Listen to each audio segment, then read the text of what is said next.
What we're trying to do really is develop mathematical models that can help purify water all over the world. Arsenic contamination and other contaminants, it's been described as the largest global mass poisoning. It's affected more than 3 million people. Using a very simple, readily available laterite soil, which is this stuff here. Because it's readily available, that makes it very cheap. And then you take the contaminated water, and then it passes through this column of laterite soil, which is about a metre or so high. And what you get out of the bottom is almost pure water. If you run this filter for a long time, eventually the filter cannot soak up any more arsenic. It's becomes saturated. And so the key question that we're trying to address is how long before we need to replace this filter?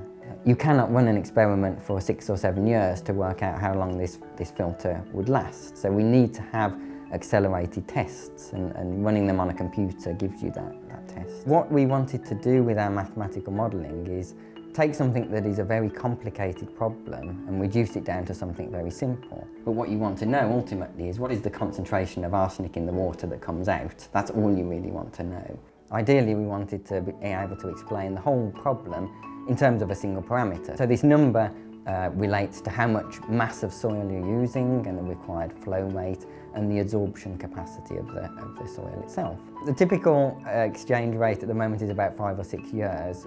Our predictions say they can last to maybe 7 or 8 years, so it gives you a little bit of extra time for these filters. The key point of our models is that now if you want to make another filter for a particular size school or something, then anybody who comes in and says they want a filter with a particular flow rate, we just give them the number and say this is how you would make that filter. So we're trying to make something that alleviates all the complications in the problem. For me, innovation is very important. I'm a very applied mathematician, and that means that I interact with a lot of different industries.